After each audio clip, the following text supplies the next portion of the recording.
ഉടനെ എന്താ മന്ത്രിയുടെ സൗകര്യത്തിന് മാറ്റിയിട്ടിരിക്കുകയാണ്, വാങ്ങാത്തില്ല. ഒരു കാര്യം മനസ്സിലാക്കും, ഈ ബസിന്റെ കണ്ടക്ടറോ ഡ്രൈവറോട് കുപ്പി എന്തിനാ ഇട്ടതെന്ന് ചോദിക്കുമ്പോൾ മാതൃഭൂമിയുടെ ക്യാമറ സ്റ്റിക്കർ ഒട്ടിച്ചൊരു പയ്യനോടോ മനസ്സിലാക്കണം, സത്യം മനസ്സിലാക്കണം. ഞാൻ ചുമ്മാ ടി വി ഇട്ട് നോക്കാൻ പറയുന്നത് ഗണേഷ് കുമാർ ഒരു ക്യാമറയെ കൊണ്ട് ആളാവാൻ നടക്കുകയാണ്. എന്റെ കൂടെ ക്യാമറ, ഞാൻ 19 വയസ്സിൽ ക്യാമറ ചെയ്തതാണ്. നിങ്ങൾക്ക് പലരും കൂടെ ക്യാമറയും കൊണ്ട് നടക്കുന്നവർ ജനിക്കുന്നതിന് മുമ്പേ കേരളത്തില് ക്യാമറയുടെ മുമ്പിൽ നിന്ന് അഭിനയിച്ച് ജനങ്ങളുടെ മനസ്സിൽ കയറിയവനാണ് ഞാൻ. പക്ഷെ ഒരു കാര്യം, മാതൃഭൂമിയുടെ ലേഖകൻ സജി എന്ന് പറയുന്ന ഒരു ചെറുപ്പക്കാരൻ തന്റെ മൊബൈൽ ഫോണിൽ മാതൃഭൂമി ചാനലിന്റെ സ്റ്റിക്കർ ഒട്ടിച്ചുകൊണ്ട് ഇത് വീഡിയോയിൽ പകർത്തുകയാണ്. എന്നിട്ട് അതേ മാതൃഭൂമി പറയാണ് ഇയാളെ ക്യാമറയും കൊണ്ട് നടക്കുകയാണ് ആളാവാൻ വേണ്ടിയിട്ട്. ഇത് എവിടെ നിന്ന് ഇയാൾ ഇപ്പൊ ഷൂട്ട് ചെയ്തു, ആര് ഷൂട്ട് ചെയ്തു എന്ന് ആ വാർത്ത പറഞ്ഞവർ അവരുടെ ടീമിനെ വിളിച്ച് കൊല്ലത്തെ ലേഖകൻ കണ്ണൻ നായരെ വിളിച്ച് ചോദിക്കുകയാണ്, ആരാ അനിയ ഷൂട്ട് ചെയ്ത് തന്നത്? ഷൂട്ട് ചെയ്ത് കൊടുത്ത് സജി എന്ന് പറയുന്ന മാതൃഭൂമിയുടെ ലേഖകനാണ്, സ്റ്റിങ്ങറാണ്. അയാളുടെ മൊബൈലിൽ മാതൃഭൂമി സ്റ്റിക്കർ ഇട്ടിട്ടുണ്ടായിരുന്നു. എന്നിട്ട് പറയാണ്, ഇതേ മാതൃഭൂമി പറയാണ് ഇയാൾ ആളെ കൊണ്ട് നടക്കണം. ഞാൻ ആളെ കൊണ്ട് നടക്കേണ്ട കാര്യമൊന്നുമില്ല, ഞാൻ ആളെ കൊണ്ട് നടക്കൂല. കാരണം ഞാൻ പ്രസംഗിക്കുമ്പോൾ എന്തെങ്കിലും കോമഡി പറയും, അത് ഇതുപോലെ ഞാൻ തന്നെ എടുത്തിട്ട് എന്റെ ആളുകളെ എടുത്ത് ഇട്ട് കൊടുത്തിട്ട് അത് വെച്ച് ദുർവ്യാഖ്യാനം ചെയ്ത് അതിനെ വിവാദമാക്കി ആവശ്യമില്ലാത്ത തലവേദനകൾ നാട്ടിലുണ്ടാക്കാൻ എനിക്കൊന്നുമില്ല, നാട്ടുകാർക്ക് ഉണ്ടാക്കാൻ ഇടയാക്കണ്ടെന്ന് വിചാരിച്ചു തന്നെ. അതുകൊണ്ട് ഇത്തരം പേരുകളൊന്നും കാണിക്കരുത്. സത്യം പറ, ഞാനിപ്പോ മന്ത്രിയാണ്, നാളെ അല്ല. ഇപ്പൊ MLA ആണ്, 25 കൊല്ലമായിട്ട് MLA ആണ്. നാളെ എന്താണെന്നുള്ളതിനെ ദൈവം തമ്പരാൻ മാത്രമേ അറിയാൻ പറ്റുള്ളൂ. അതുകൊണ്ട് അതിനെക്കുറിച്ചൊന്നും ഒരു വ്യാകുലതയില്ല. ഞാൻ നിൽക്കുമ്പോൾ സത്യസന്ധമായിട്ട് നിൽക്കും. കഴിഞ്ഞ ദിവസം പറഞ്ഞു ഒരു ബസിന്റെ മുമ്പിൽ കുപ്പി ഇട്ടു. ആരാണ് പരിപാടി മനസ്സിലാക്കണം, എന്താണ് നിങ്ങൾ ചെയ്യുന്നതെന്ന് ചില മാധ്യമങ്ങൾ മനസ്സിലാക്കണം. ഞാൻ അവിടെ ഇറങ്ങി ഈ കുപ്പി ഇടുന്നത് ശരിയല്ല, നിങ്ങൾക്ക് KSRTC MD നിർദ്ദേശം ഇവിടെ ഇടാൻ പാടില്ല എന്ന് പറഞ്ഞു. ഇടാൻ പാടില്ല, കാരണം KSRTC MD കൊടുത്തേക്കുന്ന റിപ്പോർട്ടിൽ പറയുന്നത് ചരട് കെട്ടി കർട്ടൻ ഇടരുത്, ഡ്രൈവറുടെയും യാത്രക്കാരുടെയും പറയും. എന്താണെന്നറിയാമോ കർട്ടൻ ഇടുന്നത്? ആ വണ്ടിയിൽ ഇട്ടിരുന്ന കർട്ടന്റെ ഫോട്ടോ ഞാൻ മാധ്യമങ്ങളിൽ തരാം.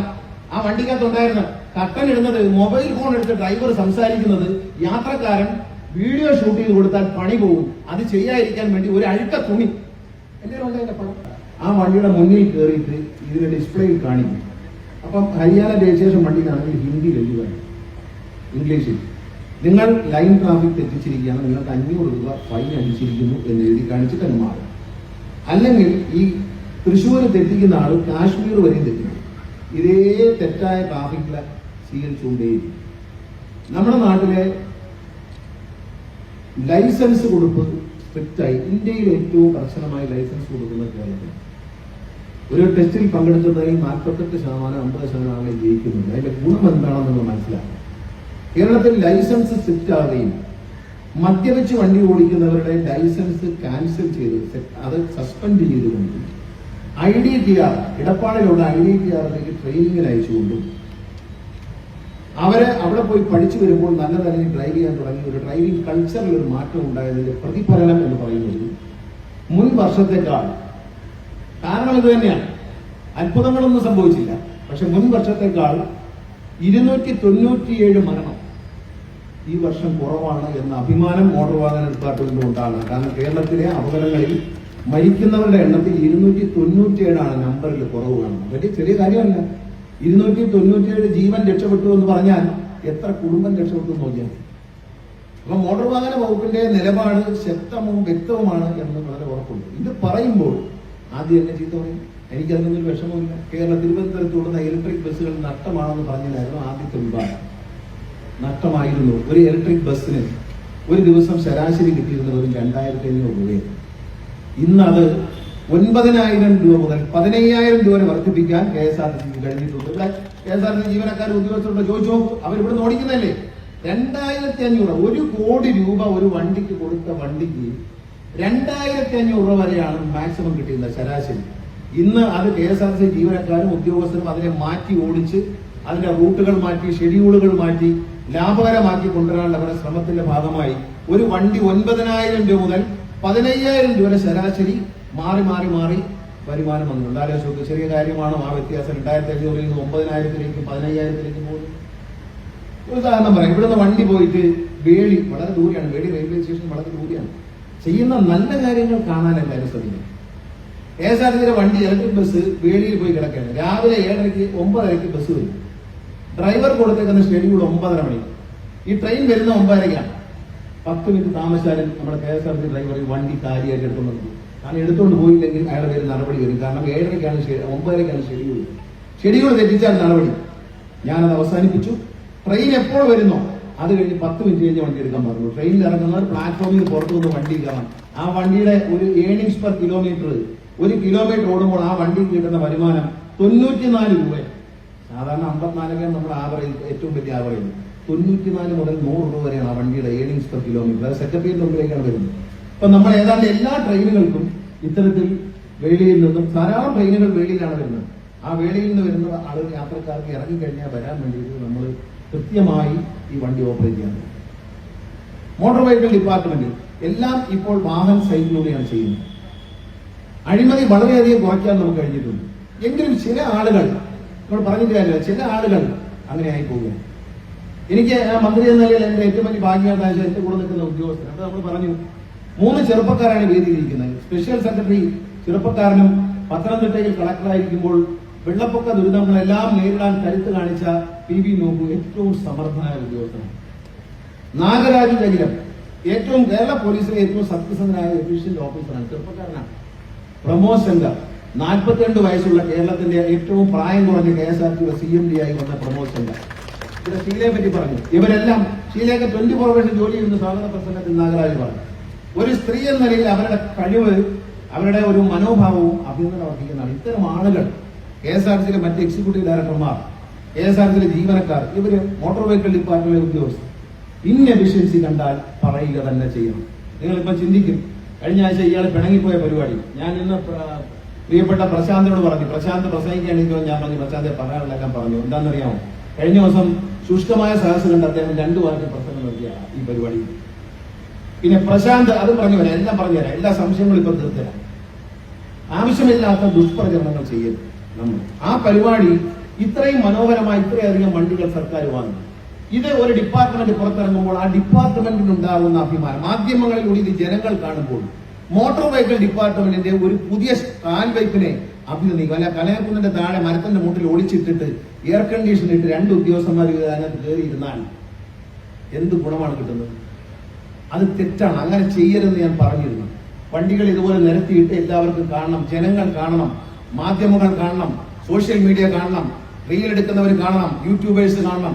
അതുവഴി കേരളത്തിലെ ജനങ്ങളും ലോകത്തുള്ള മലയാളികളും കാണണം കേരളത്തിലെ സർക്കാർ ചെയ്യുന്ന നല്ല കാര്യങ്ങൾ. 914 ഈ പോസ്റ്റ് മെഷീനുകൾ വന്നിട്ടുണ്ട്. ഫെഡറൽ ബാങ്ക് സ്പോൺസർ ചെയ്തതാണ്. ഇതെടുത്ത് അലമാരി വെച്ചേച്ച് ഒരെണ്ണം മാത്രം വെളിയിൽ കാണിച്ചാൽ ആരറിയും? ഇതെന്തിനാണ്?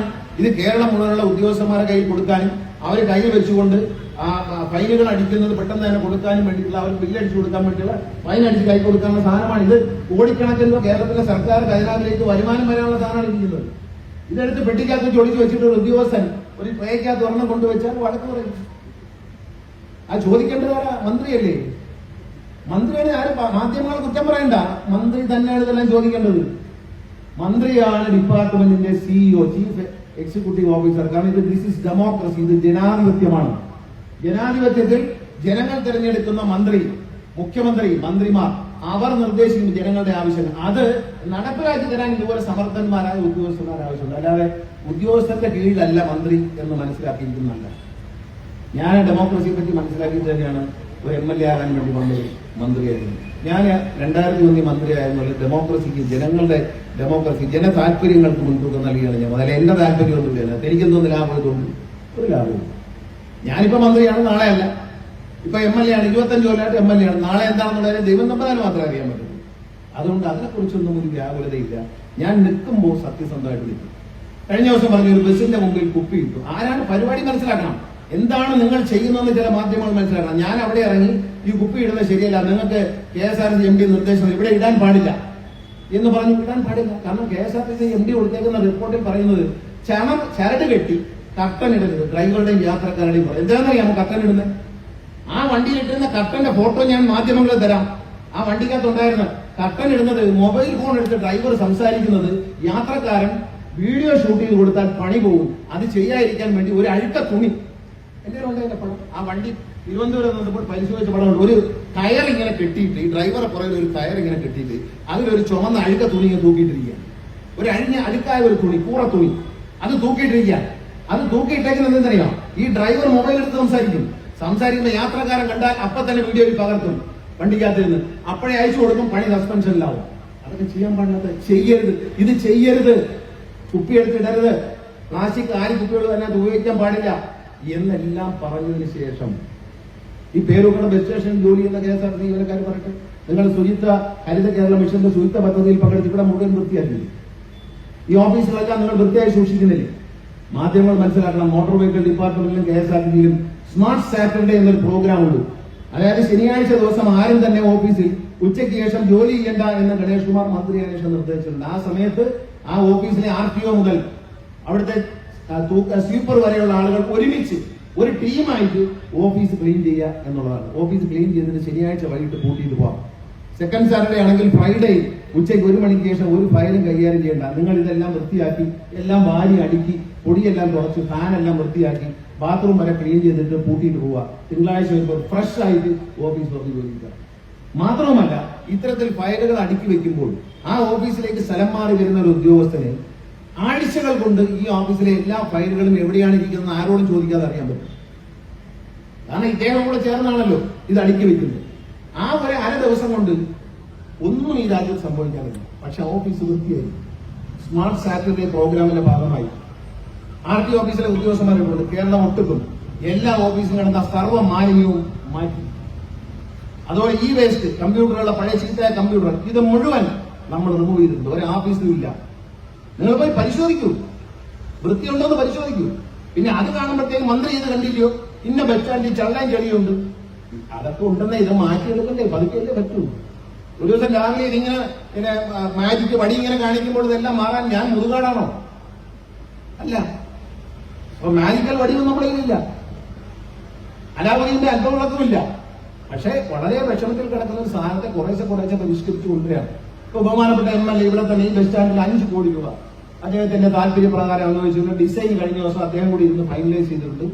ഈ പഞ്ചായത്ത് ഇലക്ഷൻ കഴിയുമ്പോൾ പണി തുടങ്ങത്തക്ക രീതിയിൽ, ഈ മുനിസിപ്പൽ കോർപ്പറേഷൻ ഇലക്ഷൻ കഴിയുമ്പോൾ പണി തുടങ്ങത്തക്ക രീതിയിൽ ടെൻഡർ വിളിക്കാനാണ് ഉദ്യോഗസ്ഥന്മാർക്ക് നിർദ്ദേശം കൊടുത്തിരിക്കുന്നത്. ഇനിയിപ്പോ ഇലക്ഷന്റെ നോട്ടിഫിക്കേഷൻ വന്നാൽ അതിന് ചില താമസം വരും. പക്ഷേ എങ്കിൽ പോലും ടെക്നിക്കൽ സാങ്ഷൻ എല്ലാം വാങ്ങി, അതിന്റെ ഭരണാനുമതിയായി ടെക്നിക്കൽ സാങ്ഷൻ ഒക്കെ വാങ്ങി ഡിസൈൻ അപ്രൂവ് ചെയ്ത് അതിനെ ടെൻഡറിലേക്ക് പോകാൻ ബഹുമാനപ്പെട്ട ഇലക്ഷൻ കമ്മീഷന്റെ അനുമതി തരും. ടെൻഡർ തുറക്കരുതെന്നേ ഉള്ളൂ. ടെൻഡർ വിളിക്കാം, പക്ഷെ തുറക്കുന്നതിന് ഇലക്ഷൻ കഴിയാൻ പറ്റത്തില്ല. തുറന്നാടൻ തന്നെ പണി തുടങ്ങത്തക്ക രീതിയിൽ അതിന് അങ്ങനെയാണ് നമ്മൾ തീരുമാനം. സംസ്ഥാനത്തെ മുഴുവൻ ബസ് സ്റ്റേഷനുകൾ നൽകിയിരിക്കുകയാണ്. കൊട്ടാരക്കര, ചെങ്ങന്നൂർ, ചങ്ങനാശ്ശേരി, കായംകുളം, കൊല്ലം, ആറ്റിങ്ങൽ, തൃശൂർ, മലപ്പുറം, ഇതെല്ലാം മലപ്പുറം ബസ് സ്റ്റേഷനൊക്കെ നിങ്ങളൊന്ന് കണ്ടു നോക്കുന്ന മനോഹരമാണ്. ഇതിന്റെ 2ാം ഘട്ടം പണി തുടങ്ങാനായിട്ട് ഭരണാനുമതിയായിട്ടുണ്ട്. ഇതെല്ലാം ഇന്ന് കോതമംഗലം ബസ് സ്റ്റേഷൻ നാളെ ഉദ്ഘാടനം. നിങ്ങളെല്ലാവരും മനസ്സിലാവും, നമ്മൾ ഒരു ഘട്ടമായി ഇതിനെ നന്നാക്കി കൊണ്ടുവരും. പുതിയ വണ്ടി വരുമ്പോൾ അതിൻ്റെതായ എഫിഷ്യൻസി ഉണ്ടാവും. നമ്മുടെ ഉദ്യോഗസ്ഥന്മാർ കൂടുതൽ എത്തിച്ചേരാൻ കഴിയും. അവർക്ക് അവരുടെ ജോലി കൃത്യമായി ചെയ്യാൻ. പല ഓഫീസുകളിലും വണ്ടിയില്ല. ഉടനെ എന്താ മന്ത്രിയുടെ അതുപോലെ മാറ്റിയിട്ടിരിക്കുകയാണ്, വാങ്ങാത്തില്ല.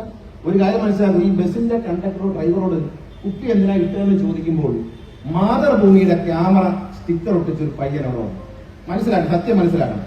ഞാൻ ചുമ്മാ TV ഇട്ട് പോകുമ്പോൾ പറഞ്ഞ ഗണേഷ് കുമാർ ഒരു ക്യാമറയും കൊണ്ട് ആളാവാൻ നടക്കുകയാണ്. എന്റെ കൂടെ ക്യാമറ, ഞാൻ 19 വയസ്സിൽ ക്യാമറ നോക്കിയതാണ്. നിങ്ങൾക്ക് പലരും ഇവിടെ ക്യാമറയും കൊണ്ട് നടക്കുന്ന ഒരു ജനിക്കുന്നതിന് മുമ്പേ കേരളത്തിൽ ക്യാമറയുടെ മുമ്പിൽ നിന്ന് അഭിനയിച്ച് ജനങ്ങളുടെ മനസ്സിൽ കയറിയവനാണ് ഞാൻ.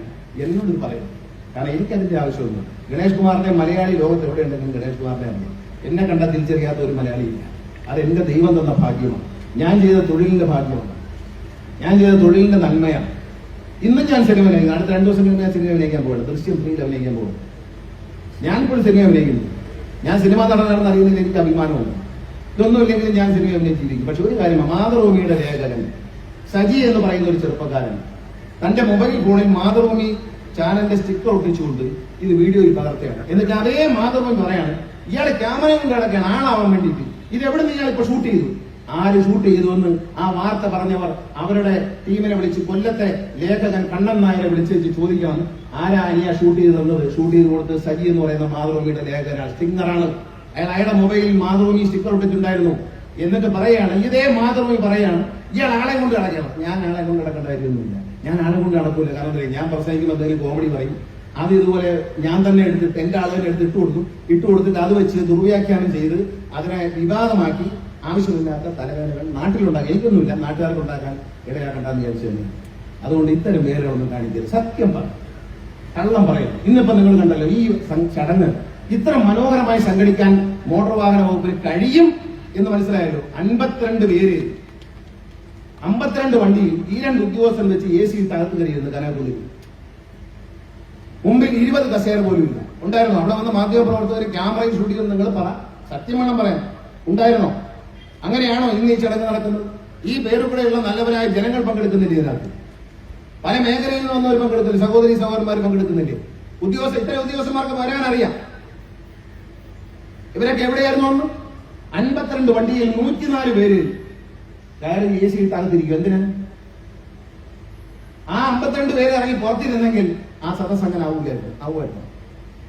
അതുകൊണ്ട് അത്തരം സർക്കാരിനെ ലജ്ജിപ്പിക്കുന്ന തരത്തിൽ, അത് ജനങ്ങളെ അപമാനിക്കുന്ന തരത്തിലുള്ള ഇത്തരം പരിപാടികൾ അംഗീകരിക്കാൻ പറ്റത്തില്ല. അതിന് എന്ത് പറഞ്ഞാലും എനിക്ക് ഒരു പരാതിയില്ല. ഞാൻ എടുത്ത നിലപാട് ശരിയാണെന്ന് വിശ്വസിക്കുന്ന ആളാണ്. ഇത്രയധികം വാഹനങ്ങൾ കേരളത്തിലേക്ക് വരുമ്പോൾ മോട്ടോർ വാഹന വകുപ്പിൽ ഉണ്ടാകുന്ന എൻഫോഴ്സ്മെന്റിൽ ഉണ്ടാകുന്ന പുരോഗതി, ആ പുരോഗതി നമ്മൾ തിരിച്ചറിയണം. മാധ്യമപ്രവർത്തകർ ചോദ്യം ചോദിക്കുമ്പോൾ ശ്രദ്ധിക്കണം. ഇന്നലെ ഒരാൾ ചോദിക്കണമല്ലോ, ഞാൻ പറഞ്ഞ KSRTC മുണ്ടി നടന്ന KSRTC ഇപ്പൊ രാജാവിനെ പോലെയാണെന്ന് ഒരാൾ ചോദിക്കുകയാണ്. അങ്ങ് പരിമിതരെ അങ്ങ് അപമാനിച്ചിരിക്കുന്നത് ലജ്ജയുണ്ടോ ചോദിക്കാൻ? ഇത്രയ്ക്ക് ഒരു ദുഷിച്ച ഒരു ജേർണലിസം ആര് പഠിപ്പിച്ചനിയ എന്നാണ് ചോദിക്കുന്നത്. അപമാനിക്കണ്ടല്ലോ എന്ന് വിചാരിച്ച് ക്യാമറ കൊണ്ട് ചോദിച്ചില്ല. ആരാനിയ ഇത്ര നല്ല മോശപ്പെട്ട ഒരു ജേർണലിസം പഠിപ്പിച്ചു? അതായത് മുണ്ടി പോയ KSRTC രാജാവിനെ പോലെ ആയി എന്ന് പറയുമ്പോൾ KSRTC ജീവനക്കാരും നാട്ടുകാരും അതിൽ അഭിമാനിക്കുന്നു. അതിന് ഇദ്ദേഹത്തിന് കിട്ടിയത് കൊതുകിന്റെ കൗതുകം ചോര തന്നെ. എന്നോട് ചോദിക്കുകയാണ്, അംഗപരിമിതരെ അങ്ങ് അപമാനിച്ചില്ലേ? അതിനെന്ത് അംഗപരിമിത ഉടുക്കിയതായിരുന്നു കാലെ KSRTC. ശരി, എണ്ണയിട്ട് തിരികെയൊക്കെ അത് ശരിയാണ്.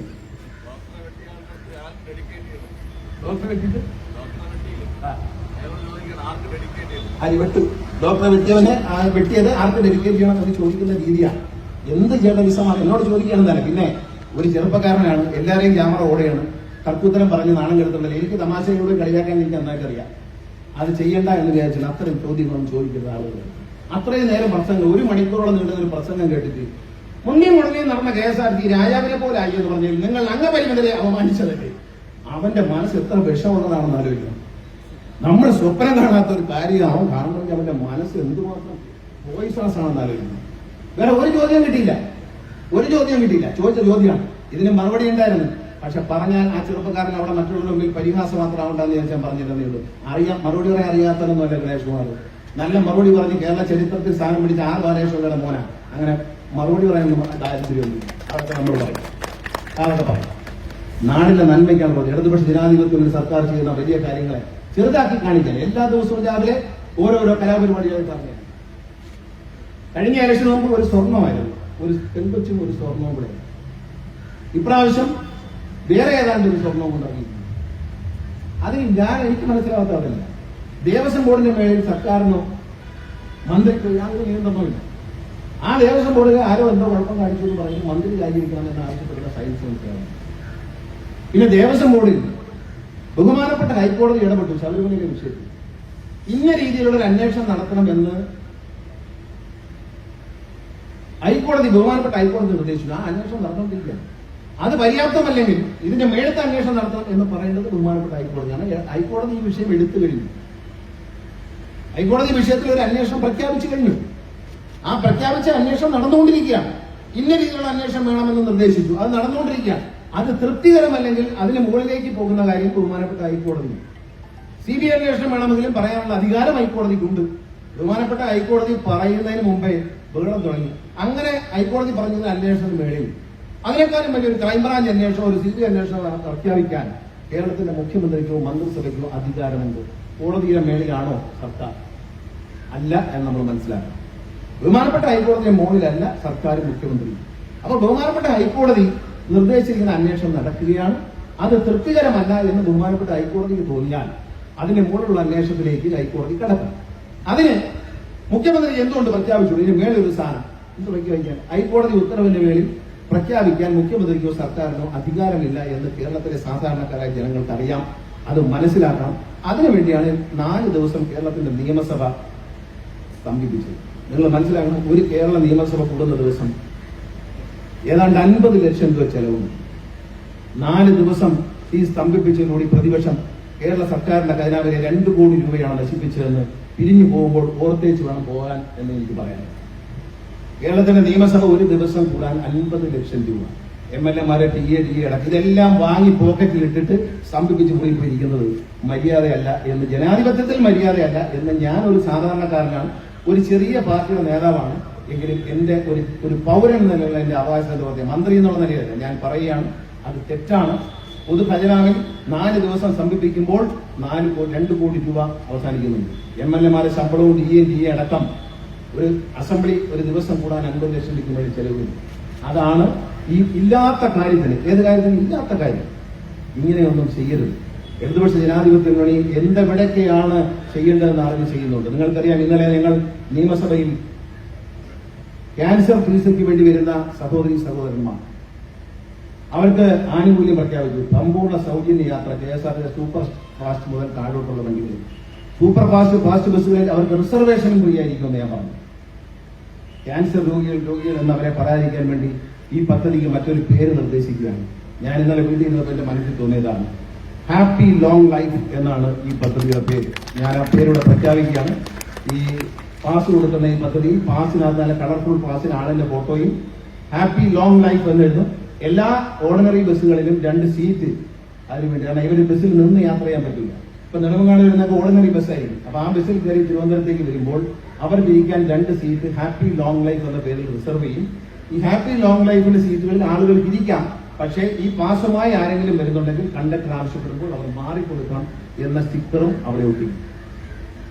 അത് എന്തൊക്കെ രേഖകളാണ് സ്വീകരിക്കേണ്ടത്, ഡോക്ടർ സർട്ടിഫിക്കറ്റ് എങ്ങനെ വേണം, ആപ്ലിക്കേഷൻ എങ്ങനെ വേണം എന്ന് തീരുമാനിക്കാൻ KSRTC CMDയെ ഓങ്കോളജി ഡിപ്പാർട്ട്മെന്റും RCCയുമായി ബന്ധപ്പെട്ട ഡോക്ടർമാരുമായി ഒരു ചർച്ച ചെയ്തുകൊണ്ട് എന്തൊക്കെയാണ് ഈ അപേക്ഷയിൽ നമ്മൾ ചോദിക്കേണ്ടത്, ഡോക്ടർ എന്തൊക്കെയാണ് ഫില്ല് ചെയ്യേണ്ടത് എന്ന് ഈ ആഴ്ചക്കുള്ളിൽ തീരുമാനിക്കും.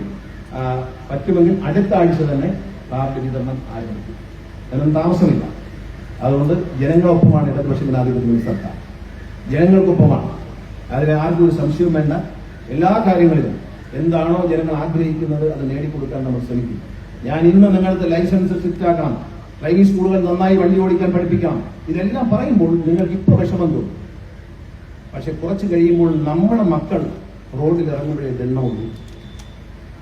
നമ്മുടെ മക്കൾക്ക് റോഡിൽ ഇറങ്ങുമ്പോൾ, നമ്മുടെ ഭാര്യയ്ക്കോ നമ്മുടെ ഭർത്താവിനോ നമ്മുടെ മക്കൾക്കോ സഹോദരനോ സഹോദരിക്കോ റോഡിൽ ഇറങ്ങുമ്പോൾ ഒരു അപകട മരണം സംഭവിക്കുമ്പോഴേ നമുക്ക് ദണ്ണം വരുന്നു. അതുവരെ ദണ്ണം വരത്തില്ല. അതുകൊണ്ട് നല്ല ലൈസൻസ് വേണം കൊടുക്കാൻ. RTO ഉദ്യോഗസ്ഥരോട് ഞാൻ പറയാം, നല്ല ലൈസൻസേ കൊടുക്കാവൂ. വണ്ടി ഓടിക്കുന്നതിൽ വീഴ്ച വരുന്നവരിൽ കർശനമായ നടപടിയെടുക്കണം. ഒരു മരണം തകർക്കുന്ന എത്ര കുടുംബത്തെ, ഒരു റോഡ് അപകടം തകർക്കുന്ന എത്ര കുടുംബത്തെയാണ് എന്ന് ചിന്തിക്കാതെ നമ്മൾ മുന്നോട്ട് പോകും. റോഡ് അപകടങ്ങൾ ഒരു കുടുംബത്തെ അല്ല, ചിലപ്പോൾ പല കുടുംബങ്ങളെ, പല ജീവിത സാഹചര്യങ്ങളെ, ഒരു 2 പിഞ്ചു കുഞ്ഞുങ്ങൾ മാത്രമുള്ള ഒരു ഭാര്യയും ആയി ജീവിക്കുന്ന ഒരു മനുഷ്യൻ അപകടത്തിൽ മരിച്ചാൽ, അല്ലെങ്കിൽ ആ അമ്മ അപകടത്തിൽ മരിച്ചാൽ ഈ കുഞ്ഞുങ്ങളുടെ ജീവിതം എന്തായിരുന്നു ഒന്ന് ചിന്തിക്കാൻ. നമ്മൾ ഈ എവിടെയെങ്കിലും ആ ഓടയിൽ കാല് വീഴുമ്പോൾ മാത്രം എല്ലാവരും ഓടിയെത്തും. ഓടയിൽ കാല് വീഴുമ്പോൾ ഓടിയെത്തിയിട്ട് പിന്നെ അന്ന് സ്ലാബ് പൊളിച്ചതെന്ന് പറഞ്ഞ് വാർത്ത 5 ദിവസം അതായിരിക്കും ചർച്ച. അത് കഴിഞ്ഞാൽ പിന്നെ വീണ്ടും ഓട അവിടെ തന്നെ കിടക്കും, അപ്പുറത്തെ ഓടയിൽ വേറെ കാല് പോകും. അപ്പൊ അതുകൊണ്ട് അത്തരത്തിലല്ല ചെയ്യേണ്ടത് എന്ന് ഞാൻ ഓർമ്മിപ്പിക്കുന്നു. എല്ലാ കാര്യങ്ങളും ഞാൻ മോട്ടോർ വെഹിക്കിൾ ഡിപ്പാർട്ട്മെന്റ് ഉദ്യോഗസ്ഥരോട് പറയുന്നു. നിങ്ങൾ ബഹുമാനപ്പെട്ട ഹൈക്കോടതിയുടെയും ബഹുമാനപ്പെട്ട ട്രാൻസ്പോർട്ട് കമ്മീഷണറെയും എല്ലാ ഉത്തരവുകളും കൃത്യമായി പാലിക്കണം. അതിൽ എനിക്കൊരു അഭിപ്രായ വ്യത്യാസമുണ്ട്. നിങ്ങൾ ഇത്രയും പേര് നിൽക്കുന്നുണ്ട് വരച്ചായിട്ടൊക്കെ പറയുകയാണ്. 2 ആഴ്ച കൂടുമ്പോൾ ഞാൻ നിങ്ങളെ മേലുദ്യോഗസ്ഥന്മാരുമായി ഓൺലൈനിൽ സംസാരിക്കുന്ന ആളാണ്. ട്രാൻസ്പോർട്ട് കമ്മീഷൻ തരുന്ന ഉത്തരവുകൾ നടപ്പിലാക്കണം. ബഹുമാനപ്പെട്ട ഹൈക്കോടതിയുടെ ഉത്തരവ് കഴിഞ്ഞ ദിവസം പാലക്കാട് നിന്ന് തൃശ്ശൂർ വരുന്ന വഴിക്ക് ബഹുമാനപ്പെട്ട ഹൈക്കോടതി എല്ലാ വണ്ടിയുടെയും എയർഫോൺ ഊരി മാറ്റണം എന്ന് പറഞ്ഞിരുന്നു. എയർഫോൺ KSRTC എല്ലാ വണ്ടിയിൽ നിന്ന് ഊരി മാറ്റി. പ്രൈവറ്റ് ബസ്സുകൾ വളരെയധികം വേഗത്തിൽ ഹോൺ അടിച്ചു വരികയാണ്. ബഹുമാനപ്പെട്ട ഹൈക്കോടതി ജഡ്ജി തൃശ്ശൂർ വഴി യാത്ര ചെയ്യുമ്പോൾ അദ്ദേഹത്തിന്റെ വാഹനത്തിന്റെ പുറകിൽ തന്നെ കൊണ്ടുവച്ച് ഹോൺ അടിച്ചു കൊടുത്തു. ഒരു ഡ്രൈവ് കാസർഗോഡ് മുതൽ ആരംഭിച്ചിട്ടുണ്ട്. ഇവിടെയുള്ള ഉദ്യോഗസ്ഥരും പറയുന്നു എല്ലാ പ്രൈവറ്റ് ബസ്സും പരിശോധിക്കുക. ബഹുമാനപ്പെട്ട ഹൈക്കോടതി ഉത്തരവ് ലംഘിച്ചുകൊണ്ട് ആരെങ്കിലും എയർഫോൺ വെച്ചിട്ടുണ്ടെങ്കിൽ അത് റിമൂവ് ചെയ്ത് നശിപ്പിക്കുക, ഫൈൻ അടിച്ചു കൊടുക്കുക. ഇത് സംസ്ഥാന വ്യാപകമായി പ്രഖ്യാപിക്കുന്നു. ബഹുമാനപ്പെട്ട ഹൈക്കോടതി ഉത്തരവ് നടപ്പിലാക്കണം. മന്ത്രി എന്ന നിലയിൽ ഞാൻ നിങ്ങൾക്ക് നിർദ്ദേശം തരാം, പാലിച്ചിരിക്കണം. സൂപ്പർ ചെക്കുമായി ട്രാൻസ്പോർട്ട് കമ്മീഷണർ ഇന്നലെ അദ്ദേഹത്തിന്റെ ഒരു സ്ക്വാഡ് രൂപീകരിച്ചിട്ടുണ്ട്. ആ സ്ക്വാഡ് വരും. ആ സ്ക്വാഡ് ഏതെങ്കിലും വണ്ടിയിൽ നിന്നും എയർഫോൺ കണ്ടുപിടിച്ചാൽ ആ പ്രദേശത്തെ ബന്ധപ്പെട്ട പരിശോധന നടത്തി ഒഴിവാക്കേണ്ട ഉദ്യോഗസ്ഥന്റെ പേരിൽ നടപടി വരും എന്നുള്ളത് പ്രഖ്യാപിക്കും. നടപടി അങ്ങനെ വരും. കാരണം ബഹുമാനപ്പെട്ട ഹൈക്കോടതി ഉത്തരവ് നടപ്പിലാക്കാൻ ഞാനും നിങ്ങളും ബാധ്യസ്ഥരാണ്. കൃത്യമായി പാലിക്കാൻ നമ്മൾ ബാധ്യസ്ഥരാണ്. അതുകൊണ്ട് ആ ഉത്തരവ് ലംഘിച്ചുകൊണ്ട് എയർഫോൺ എവിടെയെങ്കിലും കണ്ടാൽ പിടിക്കുന്ന വണ്ടി എവിടുത്തെ വണ്ടിയാണോ ആ വണ്ടിയിൽ നിന്ന് ഹോൺ റിമൂവ് ചെയ്യേണ്ട ഏത് ഉദ്യോഗസ്ഥനാണോ ആ ഉദ്യോഗസ്ഥനെ ചെയ്തില്ലെങ്കിൽ ആ ഉദ്യോഗസ്ഥന്റെ പേരിൽ ഡിപ്പാർട്ട്മെന്റ് തലത്തിൽ നടപടി ഉണ്ടാകും എന്ന് പറഞ്ഞ് പിന്നെ പറഞ്ഞിട്ട് കാര്യമില്ല. അതുകൊണ്ട് ഇന്ന് മുതൽ ശ്രമിച്ചുകൊള്ളുക. കാസർഗോഡ് മുതൽ ആരംഭിച്ചിരിക്കുന്ന ഡ്രൈവ് ബഹുമാനപ്പെട്ട ഹൈക്കോടതിയുടെ ഉത്തരവ് കൃത്യമായി പാലിക്കണം. വളരെയധികം കാരണങ്ങൾ ഉള്ളതുകൊണ്ടാണ് ബഹുമാനപ്പെട്ട ഹൈക്കോടതി അത്തരത്തിൽ ഉത്തരവ് പ്രകടിപ്പിക്കുന്നത്. ആ ഉത്തരവ് പാലിച്ച് തന്നെ ആകണം എന്ന് ഞാൻ ഓർമ്മിപ്പിക്കുകയാണ്. അതുപോലെ ട്രാൻസ്പോർട്ട് കമ്മീഷൻ തരുന്ന ഉത്തരവുകൾ നിങ്ങൾ തന്നെ പ്രൈവറ്റ് ബസ്സുകാരെ വിളിച്ചേച്ച് സാരമില്ല, എല്ലാ ബസ്സിലും ക്യാമറ വെക്കണമെന്ന് ബഹുമാനപ്പെട്ട ഹൈക്കോടതി ഉത്തരവാണ്. അതിനായി ട്രാൻസ്പോർട്ട് കമ്മീഷൻ ഉത്തരവ് പുറപ്പെടുവിച്ചു ബഹുമാനപ്പെട്ട ഹൈക്കോടതി നിർദ്ദേശപ്രകാരം. അതിൽ ഇപ്പോൾ പ്രൈവറ്റ് ബസ്സുകാർ പറഞ്ഞുകൊണ്ട് നടക്കുന്നത് ഇനി അവധി കിട്ടും, ഇനി അവധി കിട്ടും. ഇനി അവധി കിട്ടിയാൽ ട്രാൻസ്പോർട്ട് കമ്മീഷനും ട്രാൻസ്പോർട്ട് സെക്രട്ടറി കോടതി അലക്ഷ്യത്തിൽ കോടതിയിൽ പോണ്ടി വരും. അതുകൊണ്ട് അവധി ഒന്നും കിട്ടത്തില്ല, നിങ്ങൾക്ക് നടപടി ആരംഭിക്കാം. ബഹുമാനപ്പെട്ട ഹൈക്കോടതി ഉത്തരവ് പ്രകാരം ക്യാമറ വയ്ക്കാത്ത വണ്ടികൾ പിടിച്ചെടുക്കാം. അതിനുള്ള നടപടികൾ നിങ്ങൾക്ക് ആരംഭിക്കാം. അത് ട്രാൻസ്പോർട്ട് കമ്മീഷൻ തരുന്ന ഉത്തരവിൽ വെള്ളം ചേർക്കുകയോ അലിവ് തോന്നി വീണ്ടും ഹൈക്കോടതി ഉത്തരവിൽ വെള്ളം ചേർത്ത് തരും എന്നത് ഹൈക്കോടതി ഉത്തരവിൽ വെള്ളം ചേർക്കാൻ പറ്റത്തില്ല. അത് കൃത്യമായി പാലിച്ചേ മതിയാവുള്ളൂ. അത് ഗവൺമെന്റിന്റെ നിലപാടാണ്, അത് കൃത്യമായി പാലിക്കണം. അതുകൊണ്ട് എല്ലാ എയർ ഹോണും അടിച്ചുകൂടുക, ക്യാമറ വെക്കണം എന്ന് ബഹുമാനപ്പെട്ട ഹൈക്കോടതി ഡിവിഷൻ ബെഞ്ചിന്റെ ഉത്തരവാണ്. അത് പാലിച്ച് തന്നെ ആകണം. അത് ഉടൻ തന്നെ അതിനുള്ള നടപടികൾ ആരംഭിക്കണം എന്ന് ഉദ്യോഗസ്ഥരോട് ഞാൻ അഭ്യർത്ഥിക്കുന്നു. ഈ വാഹനം ഈ നാടിന്റെ പുരോഗതിക്ക് വേണ്ടി അപകടങ്ങൾ കുറയാൻ, മരണങ്ങൾ കുറയാൻ, ജീവൻ രക്ഷിക്കാൻ ഉതകട്ടെ എന്ന് ആശംസിച്ചുകൊണ്ട് നിങ്ങളുടെ അനുവാദത്തോട് സഹോദരൻ ഈശ്വരന്റെ അനുഗ്രഹത്തോടെ ഈ ചടങ്ങിന്റെ ഉദ്ഘാടനം, ഈ ഒരു പാസിംഗ് ഫ്ലാഗ് ഓഫിന്റെ ഉദ്ഘാടനം നിർവഹിച്ചായി അറിയിക്കുന്നു. അതുപോലെ ഈ നമ്മുടെ ഈ പോസ്റ്റ് മെഷീനും ഇന്ന് തന്നെ വിതരണം ചെയ്യും. എല്ലാവർക്കും വാഹനങ്ങളുടെ അലോട്ട്മെന്റ് ചെറിയ വ്യത്യാസങ്ങളുണ്ട്, അതുകൊണ്ട് അതനുസരിച്ച് ട്രാൻസ്പോർട്ട് കമ്മീഷൻ അറിയിക്കും. എല്ലാവർക്കും നന്മ നേർന്നുകൊണ്ട് ഈ ചടങ്ങിന്റെ ഉദ്ഘാടനം നിർവഹിച്ചായി അറിയിക്കുന്നു. നന്ദി, നമസ്കാരം, ജയ്.